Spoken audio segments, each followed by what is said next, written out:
வணக்கம் மக்களே! சரிந்து வரும் மார்க்கெட்ட தூக்கி நிறுத்துற மாரியான சில செய்திகள் இந்த வீக்கெண்ட்ல நமக்கு கிடைச்சிருக்கு. ஸோ, அதெல்லாம் நம்ம டிஸ்கஸ் பண்ண போறோம் இந்த வீடியோல.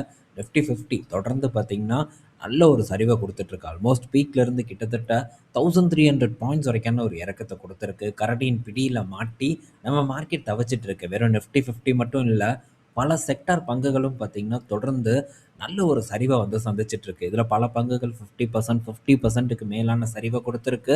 ஸோ நல்ல நல்ல குவாலிட்டியான ப்ளூ சிப் பங்குகள் கூட 20, 30%க்கு மேலான ஒரு இறக்கத்த இந்த இப்ப இருக்கக்கூடிய சூழ்நிலையில டெலிவர் பண்ணிட்டு இருக்கு. அத பத்தியெல்லாம் நம்ம தொடர்ந்து டிஸ்கஸ் பண்ணிட்டு இருக்கோம். ஃபோக்கஸிங் ஆல்சோ பார்த்தீங்கன்னா, நம்ம தொடர்ந்து பண்ணிட்டு தான் வந்துட்டு இருக்கோம்.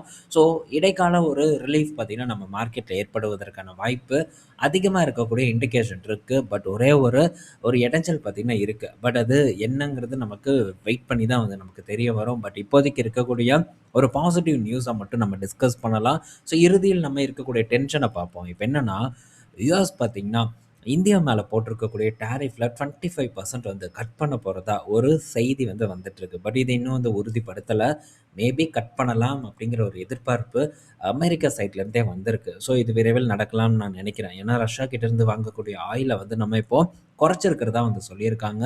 ஸோ இதனால் டேரிஃப் வந்து ஒரு 25% கட் இருக்கும் அப்படிங்கிற ஒரு டேட்டா வந்து நமக்கு கிடச்சிருக்கு. பட் 25% கட் பண்ணாலும் கூட ஸோ இன்னும் வந்து நம்ம அக்ரஸிவாக இருப்போமா, காம்படிட்டிவாக இருப்போமான்னு கேட்டால் அது கொஞ்சம் சந்தேகம் தான். ஆனால் இந்த 25% கட் பார்த்தீங்கன்னா, நம்ம மார்க்கெட்டுக்கு ஒரு பூஸ்ட்டா அமையறதுக்கான வாய்ப்பு இருக்கு. ஸோ இவனுங்க பார்த்தீங்கன்னா, எப்பவுமே பாரபட்சம். ஸோ இவனுங்களுக்கு தேவைன்னா அந்த எப்படி பண்ணணுமோ அப்படி பண்ணிக்குவாங்க. ஸோ தேவையில்ல அவங்கள சார்ந்து நம்ம இருக்கிறோம் அப்படிங்கிற பட்சத்தில ஸோ இப்படி தான் வந்து நியாயம் இல்லாம வந்து நடந்துக்கக்கூடிய ஒரு நாடா அமெரிக்கா இப்போ வந்து மாறியிருக்கு. ஸோ சைனாவும் பார்த்தீங்கன்னா வாங்கிட்டு இருக்காங்க. பட் சைனாக்கு போட்ட டேரிஃப் ரொம்ப வந்து கம்மி. அதே நம்ம பார்த்தோம்னா, நம்ம சைனா கூட கம்பேர் பண்ணும்போது கிட்டத்தட்ட ஒரு 15லேருந்து 20% வரைக்கும் டேரிஃப் அதிகமா நமக்கு போட்டிருக்காங்க. ஆனா, ரஷ்யா கிட்ட அதிகமா வாங்கக்கூடிய, குடுக்கல் வாங்கல் வச்சுக்கக்கூடிய நாடே சைனா தான். பட் அவன எதிர்க்கிறதுக்கான திராணி அமெரிக்கா கிட்ட இருக்கா? சுத்தமா பார்த்தீங்கன்னா இல்ல அப்படிங்கிறத இந்த செய்தியின் மூலியமா நம்ம புரிஞ்சுக்கலாம். ஸோ இவங்க பண்ணிட்டு இருக்கக்கூடிய நடவடிக்கை மூலியமா நம்ம புரிஞ்சுக்கலாம். ஸோ இப்போ இவங்க வந்து சைனாக்கு பெருசா டேரிஃப் போட மாட்டான். ஆனா, சைனா கூட வந்து வேற எவனும் வந்து பார்ட்னர் பண்ணக்கூடாது, அவங்ககிட்ட வணிகம் பண்ணக்கூடாது அப்படிங்கிற சில கட்டுப்பாடுகள வந்து போடுவான். அந்த வகையில ஒரு செய்தி என்னன்னா, ஸோ கனடா பார்த்தீங்கன்னா, இப்போ சைனா கிட்ட இருந்து ஆட்டோமொபைல் கார்ஸ் எல்லாம் வந்து இறக்குமதி பண்ண போறதா ஒரு செய்தி வந்து குடுத்துருக்காங்க. ஸோ இதில கடுப்பான நம்ம அமெரிக்க அதிபர் ட்ரம்ப் என்ன சொல்றாருன்னா, "நீ மட்டும் அவன்கிட்ட இருந்து கார வாங்குன, ஸோ நான் உன் மேல 100% டேரிஃப போடுவேன்" அப்படின்ட்டு ஸோ ட்ரம்ப் பார்த்தீங்கன்னா, இப்போ இன்னைக்கு நாள்ல வந்து சொல்லியிருக்காங்க. ஸோ இதெல்லாம் பார்க்கும்போது எப்படி இருக்குன்னா, எல்லா நாட்டுக்குள்ளேய விவகாரத்திலயும் வந்து மூக்க நுழைச்சு, "நீ இத பண்ணக்கூடாது. நீ எனக்கு புடிச்ச மாரி பண்ணு. நீ இந்த மாரி பண்ணுனீன்னா, உன்னைய நான் சும்மா விடமாட்டேன்" அப்படிங்கிற ஒரு மிரட்டும் தோணியில தான் ட்ரம்ப்போட நடவடிக்கை இருந்துட்டுருக்கு. ஸோ இது எவ்வளோ நாட்களுக்கு நிலைக்கும் அப்படின்னு தெரியல. ஊர் ஒண்ணு கூடி சேர்ந்து இவன அடிக்க போறானுங்க அப்படின்னு நான் நினைக்கிறேன். பட் அதுக்குள்ள பார்த்தீங்கன்னா, நம்ம ஆளு டக்குன்னு ஒரு பேக் அடிச்சு, எல்லாம் ஒற்றுமையாறானுங்களா விடக்கூடாது அப்படின்ட்டு ஒரு பேக் அடிச்சு, திரும்ப வெயிட் பண்ணி ஸோ அகைன் பார்த்தீங்கன்னா, அட்டாக்க பண்றது தான் ட்ரம்ப் வந்து ஸ்பெஷலிஸ்ட்டா இருந்துட்டு வந்துட்டு இருக்காரு. ஸோ எது எப்படியோ நம்ம மார்க்கெட்டுக்கு ஒரு ரிலீஃபான செய்தி இந்த 25% டாரிஃப். இத தாண்டி பார்த்தீங்கன்னா, இன்னொரு ஒரு முக்கியமான ஒரு செய்தி. அதுதான் mother of all deals. So இப்போ யூரோப் யூனியன் கூட நம்ம வந்து ஒரு மிகப்பெரிய ஒரு பேச்சுவார்த்தையில ஈடுபட்டுட்டு இருக்கோம். இந்த ஜனவரி 27ல ஸோ இறுதிக்கட்ட பேச்சுவார்த்தை வந்து முடிஞ்சிரும் அப்படின்னு வந்து சொல்லியிருக்காங்க. அது மட்டும் இல்ல, இந்த அம்மாவ பார்த்தீங்கன்னா, நம்ம ஊருக்கு இப்போ கூப்ட்டுருக்காங்க. குடியரசு தினத்துக்கு கெஸ்ட்டா வந்து கூப்ட்டுருக்கிறதாவும் செய்தி வந்திருக்கு. ஸோ 27ல இறுதிக்கட்ட பேச்சுவார்த்தை முடிஞ்சிரும். ஸோ இதுக்கப்புறம் பார்த்தீங்கன்னா, ஸோ நமக்கும் அவங்களுக்கும் பல டீல்ஸ் வந்து கையெழுத்தாகும் அப்படின்னு வந்து சொல்லியிருக்காங்க. ஸோ நம்ம நாட்டு விவசாயத்த பாதிக்காத வகையில தான் இந்த டீல் இருக்கிறதாவும் செய்திகள் வந்திருக்கு. ஸோ இதே மாரி இந்த டீல் மட்டும் முடிஞ்சதுன்னா 2031 ஃபினான்ஷியல் இயர்ல இன்னும் ஒரு 5 வருஷத்துல பார்த்தீங்கன்னா, ஸோ நம்மளுடைய ட்ரேட் சர்ப்ளஸ் பார்த்தீங்கன்னா $50 பில்லியன் இருக்கும். நமக்கும் யூரோப் யூனியனுக்கும் நடுவுல அப்படிங்கிற மாரி ஒரு செய்தி வந்திருக்கு. இது மிகப்பெரிய ஒரு பாசிட்டிவ் நியூஸ். 2019ல ஒரு 9 பில்லியன் கிட்ட இருந்திருக்கு. ஸோ ஒரு 9 பில்லியன் கிட்ட வந்து ட்ரேட் சர்ப்ளஸ் வந்து நமக்கும் யூரோப் யூனியனுக்கும் இருந்திருக்கு. 2025ல இப்ப பார்க்கும்போது ஒரு $19 பில்லியன் கிட்ட வந்து ட்ரேட் சர்ப்ளஸ் இருக்கு. ஸோ இப்போ வந்து $50 பில்லியன் சர்ப்ளஸ் இருக்கும். 2031ல இந்த ட்ரேட் டீல் முடிஞ்சதுன்னா சொல்லியிருக்காங்க. இதனால நம்ம நாட்டு ஆட்டோமொபைல் செக்டார், ஃபார்மா செக்டார் போன்ற பல செக்டார் பங்குகள் பார்த்தீங்கன்னா, நல்ல ஒரு பெர்ஃபார்மன்ஸ குடுப்பதற்கான வாய்ப்பு அதிகமா வந்து இருக்கு. ஸோ இது உண்மையிலே வரவேற்கத்தக்கக்கூடிய விஷயம். ஸோ ஒரு பக்கம் வந்து நமக்கு கதவு பூட்டியிருந்தாலும், மறுபக்கம் நமக்கு ஒரு கதவு ஓப்பன் ஆகுது. ஸோ பல இடத்துலயும் பார்த்தீங்கன்னா, நம்ம நாடு இப்போ பேச்சுவார்த்தைய பண்ணிட்டு இருக்காங்க. ஸோ இதன் மூலியமா நம்ம நாட்டுக்கு புது கண்ட்ரீஸ்ல வணிகம் பண்ணுவதற்கான வாய்ப்புகள் வந்து ஏற்படுத்தும். ஸோ ஒரு பக்கம் இப்படி போனாலும், சைனா பார்த்தீங்கன்னா கெத்து போட்டுட்டு இருக்காங்க. கிட்டத்தட்ட 1.7 ட்ரில்லியன் ட்ரேட் சர்ப்ளஸ் பார்த்தீங்கன்னா, சைனா இப்போ மெயின்டெயின் பண்ணிட்டு இருக்காங்க. ஸோ அந்த அளவுக்கான ஒரு பெர்ஃபார்மன்ஸ் உலக சந்தைய பார்த்தீங்கன்னா, சைனா இப்போ ஆக்கிரமிச்சுட்டு இருக்காங்க. ஸோ அதிலிருந்து கொஞ்சம் ஒரு தப்பிச்சு பிழைக்கிறதுக்கு தான் யூரோப் யூனியன் பார்த்தீங்கன்னா, இப்போ நம்மகிட்ட வந்து இந்த ஃப்ரீ ட்ரேட் அக்ரீமெண்ட் பற்றியான பேச்சை வந்து தொடங்கியிருக்காங்க. ஏன்னா கம்ப்ளீட்டா வந்து சைனாவை நம்பி இருப்பது சரியா இருக்காது. இப்போவே டைவர்சிஃபை பண்ணணும் அப்படின்ட்டும் யூரோப் யூனியன் வந்து எக்ஸ்பெக்ட் பண்ணுது. இது நமக்கும் ஒரு பெனிஃபிட் தான். ஸோ ஒரு பக்கம் சைனா இப்போவும் ஸ்ட்ராங்கான ஒரு இடத்துல தான் வந்து இருக்கு. ஸோ அவன் தான் பல நாடுகளுக்கும் பார்த்தீங்கன்னா, பல பொருட்களை வந்து ஏற்றுமதி பண்ணி நல்லா கல்லா காட்டிட்டு இருக்கான். அவனை எதிர்க்கிறதுக்கான ஒரு சக்தி இப்போ எந்த நாட்டுக்கிட்டையும் இல்ல. சொல்லப்போனா அமெரிக்கா கிட்டயே இல்ல. ஏன்னா இருந்ததுன்னா இந்நேரம் சைனா மேல டாரிஃபா கன்னா பின்னான்னு வந்து போட்டிருப்பாங்க. உங்க எல்லாத்துக்கும் ஞாபகம் இருக்கும்னு நான் நினைக்கிறேன். ஸோ ஒரு டைம்ல சைனா மேல 150%, 300%, 400%ன்ட்டு பெரிய என்னமோ ஹீரோவாட்டம் வந்து டாரிஃப் போட்டுட்டு இருந்தாரு ட்ரம்ப். ஆனா, அதுக்கப்புறம் இப்ப என்ன ஆச்சு? வெறும் 35%ஓ, 32%ஓ தான் டாரிஃப் வந்து போட்டிருக்காங்க. இவ்வளவுதான் ட்ரம்போட லட்சணம். ஸோ எவன்கிட்ட சக்தி இல்லையோ, அவன போட்டு முடிக்கிறதுக்கான ஒரு முயற்சியில தான் அமெரிக்க கவர்மெண்ட் வந்து ஈடுபட்டுட்டு வந்துட்டு இருக்காங்க. ஸோ நம்மளும் பல துறைகள்ல அவங்கள சார்ந்து இருக்கோம். ஐடி போன்ற வகையிலலாம் அவங்கள சார்ந்து தான் வந்து இருக்கோம். அதனால நம்மளும் எடுத்தோம் கவுத்தோங்கிற முடிவு எடுத்துற முடியாது. மேபி அந்த மாரி எடுத்தா நம்ம பொருளாதாரம் கொஞ்சம் பாதிப்படும். கொஞ்சம் இல்ல, ரொம்பவே பாதிப்படைவதற்கான வாய்ப்பு இருக்கு. ஸோ இதெல்லாம் வந்து கொஞ்சம் கொஞ்சமா தான் வந்து நமக்கு ஒரு ரிலீஃப் ஆகும். ஸோ அதுக்கேற்ற ஒரு பிளான் நம்ம நாட்டுல நடக்குதான்னு பார்ப்போம். ஸோ இதெல்லாம் பார்த்தீங்கன்னா, ஒரு டெவலப்மெண்ட், ஒரு பாசிட்டிவ் டெவலப்மெண்ட் நம்ம நாட்டுக்கும் சரி, நம்ம மார்க்கெட்டுக்கும் சரி, நல்ல ஒரு பெர்ஃபார்மன்ஸ் மேபி இந்த வீக்ல நம்ம எதிர்பார்க்கலாம். ஆனா, இன்னும் ஒரு நாள் இருக்கு.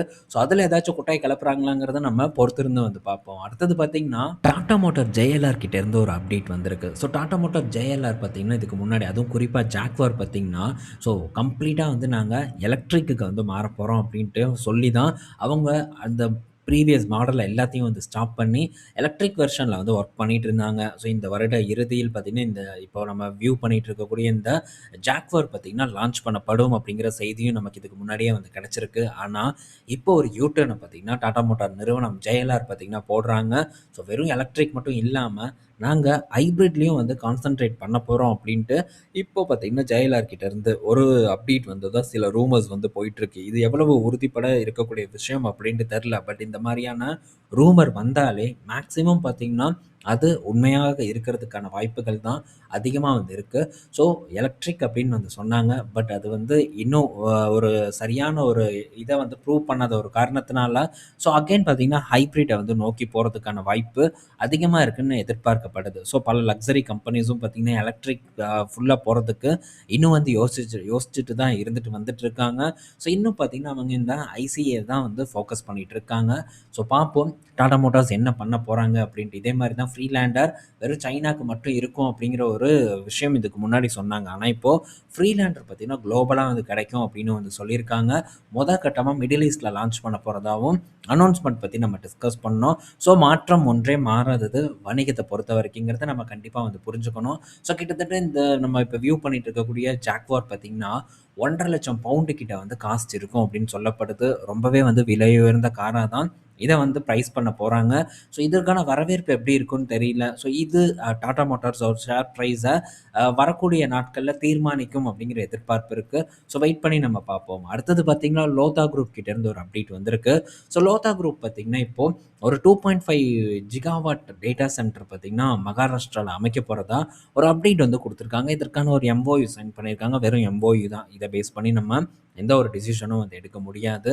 ஸோ இப்போதைக்கு பெரிய அளவுக்கான இன்வெஸ்ட்மென்ட் கிட்டத்தட்ட 1.3 லேக் க்ரோர் பார்த்தீங்கன்னா, நம்ம நாட்டு பணத்தில முதலீடு பண்ண போறதா சொல்லியிருக்காங்க. ஸோ 2.5 ஜிகாவாட் ஒரே ஒரே இடத்துல ஒரு கெப்பாசிட்டிய உருவாக்குவது ஒரு பெரிய ஒரு விஷயம் தான். ஸோ இப்போ கூகுள் பண்றாங்க 1 ஜிகாவாட் தான்.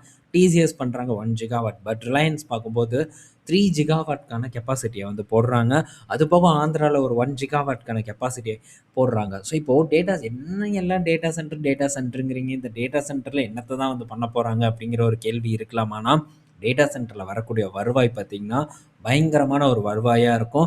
ஹை மார்ஜின் பிஸ்னஸாகவும் இந்த பிஸ்னஸ் வந்து அமையும். குறிப்பாக ரியல் எஸ்டேட் கம்பெனிஸ் பார்த்திங்கன்னா இப்போ இந்த டேட்டா சென்டர் பிஸ்னஸ்க்குள்ளே என்ட்ராகிறதுக்கான ஒரு முயற்சியில் ஈடுபட்டுட்டு வந்துட்டு இருக்காங்க.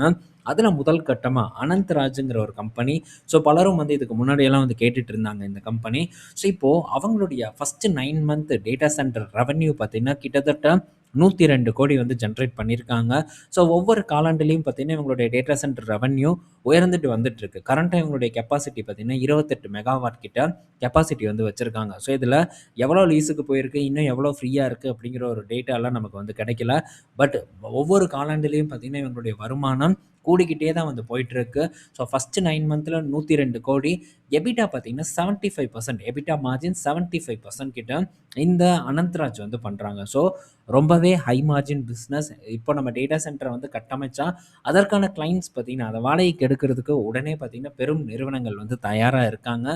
ஸோ நல்ல கல்லா கட்டக்கூடிய ஒரு பிஸ்னஸ். ஸோ இதெல்லாம் பார்த்திங்கன்னா ரிலையன்ஸுக்கு ஒரு நல்ல செய்தி, டிசிஎஸ்க்கு ஒரு நல்ல செய்தி. இந்த லோத்தா, அதுக்கப்புறம் இந்த அனந்த்ராஜ் இதெல்லாம் நம்ம பெருசாக பார்த்திங்கன்னா டிஸ்கஸ் பண்ணாத பங்குகள். ஸோ இதெல்லாம் நானும் வந்து இதுக்கு முன்னாடி பெருசாக செக் பண்ணாத பங்குகள். பட் இதுலேயும் கொஞ்சம் நம்ம கான்சன்ட்ரேட் பண்ணணும் அப்படின்னு நான் நினைக்கிறேன். ஸோ ரியல் எஸ்டேட் பிஸ்னஸ் அடுத்த கட்ட க்ரோத் வளர்ச்சி எப்படி இருக்குங்கிறத பற்றி நம்ம இன்னும் வந்து டிஸ்கஸ் பண்ணலாம். ஸோ இந்த ரியல் எஸ்டேட் ரியாலிட்டி இடிஎஃப் பார்த்திங்கன்னா நல்ல ஒரு சரிவை வந்து கொடுத்துட்டு வந்துட்டுருக்கு.